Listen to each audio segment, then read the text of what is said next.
Bonjour et bienvenue sur Télégoël, votre télévision citoyenne du bassin minier. Nous sommes le vendredi 13 mars, que la chance soit avec vous. Voici le sommaire de votre édition. La distribution de l'opération Plantons le décor a eu lieu la semaine dernière sur l'agglo Lens-Liévin. Les élus rendent hommage aux mineurs au silo de Méricourt pour la catastrophe minière de 1906. Les jeunes étudiants de l'IUT de Lens ont nettoyé les abords du stade Bollaert. Un nouveau comptoir à initiative à Mazingarbe. Le salon Artena de Vingles. Les portes ouvertes du lycée La Peuplerée de Salomine. Notre coup de loupe du jour s'intéressera au Forum de l'emploi de Bulle-les-Mines. Mais tout de suite, retour sur le projet de dépollution du site Neuroxo à Arles qui arrive à terme dans quelques semaines. Construite en 1927, l'usine Kuhlmann, devenue Neuroxo en 1983, ferme ses portes en 2004, après une grosse crise sanitaire développant chez les habitants la légionellose en 2003. Détruite entre 2009 et 2011, l'usine laisse derrière elle un site important à dépolluer. Pour permettre la remise à disposition du terrain afin de développer d'autres activités, l'Adril, la CAL et la ville de Arles accompagnent Neuroxo pour la réalisation de gros travaux de dépollution qui seront finalisés au deuxième trimestre 2020. 35 hectares seront alors disponibles à la vente et pourraient permettre du développement économique, commercial ou écologique avec de larges possibilités pour cet espace proche de la zone d'activité Bellevue de Arles. En surface, on va pas les raser. Chaque année, au CITES, l'opération Plantons le décor offre des solutions de développement durable aux citoyens du bassin minier. Avec des pépiniéristes locaux, donc on propose durant cette opération des plants d'arbres, d'arbustes indigènes, donc adaptés à nos régions. Des fruitiers également, de variétés locales, et également des bulbes et des graines de légumes également locaux. Les gens peuvent commander, les particuliers, les écoles, les associations, les entreprises. Et aujourd'hui, c'est de la livraison pour l'ensemble des personnes qui ont commandé et qui vont pouvoir ensuite planter ça chez eux. Ces arbres serviront aussi à la création de sites de nourrissage pour les oiseaux et les insectes.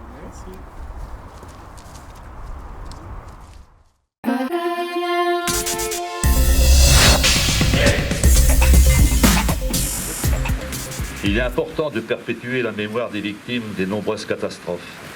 10 mars 1906, date que l'on ne peut oublier. Une terrible catastrophe minière endeuille le bassin minier avec une dramatique explosion d'une rare violence qui ravage des dizaines de kilomètres de galeries communes aux 3 fosses de Méricourt, Billy-Montigny et Salomine. Les morts se comptent par centaines, autant de familles brisées, de veuves et d'orphelins et d'innombrables blessés et mutilés. 114 ans après les faits, cette journée est toujours présente dans les mémoires. Élus du secteur, représentants de syndicats, associations patriotiques, anciens mineurs, se sont rassemblés comme tous les ans à la nécropole de Méricourt, ce mardi 10 mars, pour honorer ce triste souvenir qui demeure la plus grande catastrophe industrielle d'Europe. Ces commémorations doivent nous permettre d'honorer nos camarades, soutenir leurs familles, de rappeler l'histoire car les catastrophes n'ont rien de fatalité. L'étude de l'histoire sociale doit nous aider à être plus lucides, plus précis, plus rigoureux, plus avertis. Or, précisément, tout est mis en œuvre pour empêcher la réflexion, le débat, en dehors de l'ordre économique établi, du régime des experts, des donneurs de chiffres.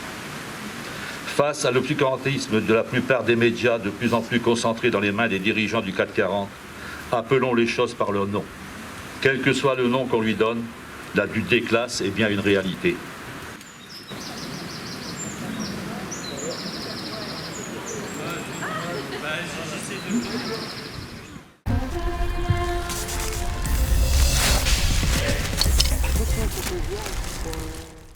Protéger la nature, c'est la mission que s'est lancée la licence environnement de Lens.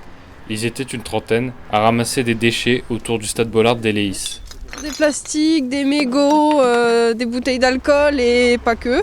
On a trouvé dans un taillis un téléphone fixe et une pomme de terre aussi. Ça me révolte parce que je me dis il y a des poubelles pour ça, tout est fait pour et malgré ça les gens jettent et ça pollue la nature en fait. Un nombre de déchets conséquent récolté aussi par Olivier, 40 ans, en reconversion professionnelle. Le meilleur moyen, c'est de sensibiliser, c'est de faire des campagnes comme aujourd'hui, parce que forcément, il y a des gens qui nous ont vus avec nos gilets jaunes ramasser les déchets, ils nous ont félicités, certains nous ont remerciés.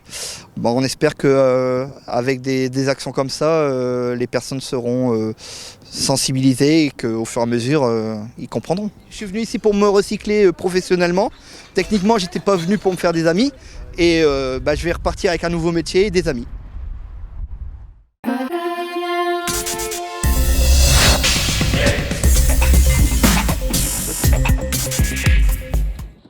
Après 3 années de mise en place du budget citoyen et environ 50 projets labellisés par plus de 7000 votants, le département reconduit ses comptoirs citoyens, comme ici à la Maison des Trois Cités de Mazingarbe. L'élu en charge de l'économie sociale et solidaire, Madame Messéane Grobelny, rappelle aux porteurs de projets le fonctionnement du budget citoyen. Là, ils sont en atelier, donc pour construire leur idée pour aller jusqu'au projet, ils vont pouvoir déposer jusqu'au 30 avril sur la plateforme budgetcitoyen.pasdecalais.fr. Donc là, ils seront labellisés par leurs pairs, c'est-à-dire les labellisés de l'année précédente, nos partenaires, et à partir du 1er septembre, les projets labellisés seront mis en ligne sur toujours cette même plateforme budgetcitoyen.pasdecalais.fr. Pour François Casuguel, le directeur de la structure, ce comptoir citoyen est l'occasion de présenter son projet de jardin partagé « Ramène ta graine », initié par les habitants. Le contexte est assez simple. En fait, on a accompagné le développement de l'association du conseil citoyen sur le quartier des Trois Cités. Et du diagnostic qu'a pu faire le conseil citoyen, beaucoup de choses sont apparues, et en particulier une envie d'agir sur un terrain vague qui était potentiellement dangereux et dans un état assez pitoyable. Et donc l'idée, c'est de faire de ce terrain un jardin partagé. Ce projet a été présenté au département. Il a été labellisé l'année dernière au titre de l'innovation sociale. C'est vraiment un appui important pour nous, parce que grâce au département, on arrive à développer des partenariats, on arrive à rencontrer d'autres personnes qui nous permettent d'avancer encore plus loin. Et voilà, donc c'est un vrai plaisir, quoi. En fait, effectivement, au-delà de l'argent, parce que c'est vrai qu'encore une fois, le département n'a pas vocation, n'a pas compétence à faire du développement économique. Ce qui nous motive aussi, c'est qu'on se rend compte que notre réseau fonctionne bien et qu'effectivement, il y a une coopération extraordinaire entre parfois les porteurs d'idées qui n'ont pas encore établi leur projet, mais qui ont une idée et qui peuvent être aidés par les structures déjà labellisées, et c'est extraordinaire. Pour celles et ceux qui souhaitent participer au comptoir citoyen, le prochain aura lieu le jeudi 26 mars à Liévin.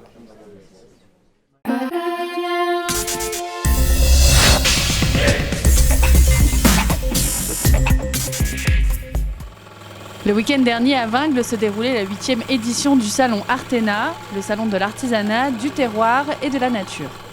C'est vraiment une sortie événementielle, c'est la première de l'année quasiment sur la ville de Vingles.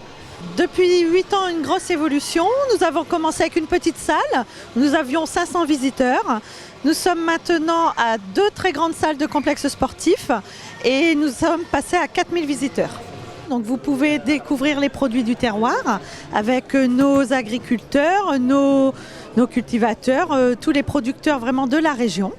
Et après, tout ce qui est animation, c'est vraiment pour les familles, c'est vraiment un moment détente. Parmi les 55 exposants, il y en avait pour tous les goûts, des bijoux aux compositions florales, en passant par le pain et la charcuterie artisanale, sans oublier les animations gratuites. Voilà. L'occasion pour petits et grands de s'initier au jardinage, au repiquage, caresser les animaux et même s'essayer à la traite de Myrza.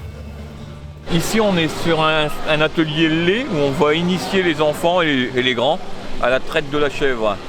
Je fais partie de l'entreprise L'équipage de la Sensée. On est une ferme pédagogique axée sur le milieu du handicap et on a des ateliers qui sont organisés pour les enfants. Généralement, ça plaît aussi bien aux plus grands qu'aux plus petits. Les plus petits peuvent s'initier, au moins un retour à la nature. Et puis l'avantage avec le simulateur, c'est qu'il n'y a pas de risque pour les chèvres. Super ma grande, c'est bien, bravo. Louane, tu check. Une découverte pour certains, un retour aux sources pour d'autres. Le salon Artena a réussi sa 8e édition et peut déjà penser à la prochaine.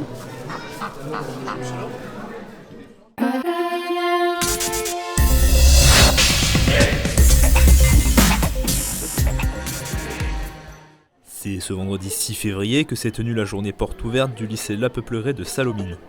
Des collégiens sont venus découvrir les différentes formations que propose le lycée. Nous accueillons donc des collégiens des collèges aux alentours qui sont ils sont pris en bus et il y a un ramassage de bus. Ensuite, ils arrivent ici et ils découvrent tout l'établissement par des petites animations.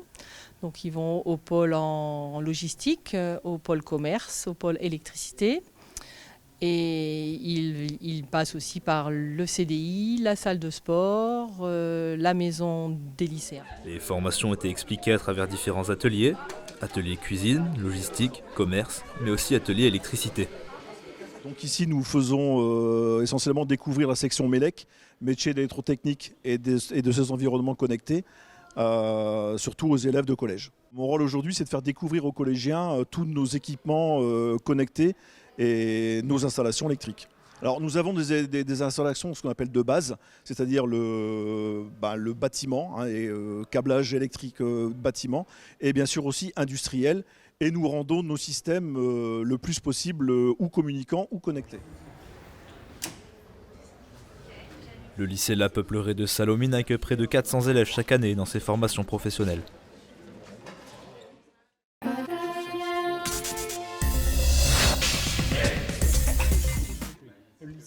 C'est le rendez-vous mensuel de l'emploi. La journée sur l'orientation, la formation et l'alternance est impulsée par le pôle cohésion et sociale de Bully-les-Mines. À la maison de quartier Jean Massé et dans le cadre du renouveau du bassin minier, cette journée a pour but d'aider les demandeurs d'emploi, mais aussi les plus jeunes qui sont encore en pleine hésitation. La première question qu'on lui pose en règle générale, c'est quel âge as-tu et où habites-tu ? Voilà. Pour ça, c'est déjà pour permettre un petit peu de voir un peu différentes choses. Est-ce qu'on peut s'en occuper ou est-ce qu'on ne va pas s'en occuper ? Bien évidemment, si il n'habite pas sur un territoire qui nous concerne ou s'il n'a pas l'âge requis, on le réoriente dans la foulée. Après, seconde question, c'est voilà, est-ce que tu as une idée de ce que tu veux faire ? Et à partir de là, c'est une série de questions-réponses sur lesquelles on va venir échanger, déterminer un petit peu le projet professionnel de la personne. Et du coup, une fois qu'on a parlé de projet professionnel, on va venir parler de formation. D'accord, puisque c'est la formation qui va permettre d'accéder à l'emploi métier et on va déterminer avec lui les différents moyens, les différents vecteurs qui vont lui permettre d'accéder à son souhait, à savoir exercer un métier, le métier qui nous aura déterminé dès le départ. La mission locale s'occupe des moins de 25 ans. C'est l'exemple de Théo, 18 ans, en pleine réorientation. Une opportunité pour ce jeune actif. Ouais, parce que je me dis au niveau de mes entretiens et tout, il y a des moments où je suis timide, donc oui, ça peut fortement m'aider. Ça m'enlève un peu de ma timidité et tout, avec les entretiens que j'ai avec ma tutrice. Et je voulais savoir comment ça se passait niveau logistique, comment ça se déroulait là-bas, comment je pouvais faire pour trouver une formation. Le quartier des Alouettes en pleine rénovation, la main-d'œuvre manque et des jeunes comme Théo sont la cible d'un éventuel recrutement. J'ai notamment récupéré quelques CV, donc j'ai invité les gens à venir à une réunion d'information au lycée. Au centre et suite à ça on va étudier plus précisément leur projet professionnel et on va leur faire une proposition de formation la mieux adaptée avec les outils qui sont les nôtres. L'emploi, un enjeu majeur pour la ville de Bully-les-Mines et pour le bassin minier. De nouveaux job dating et forums seront organisés dès le mois prochain.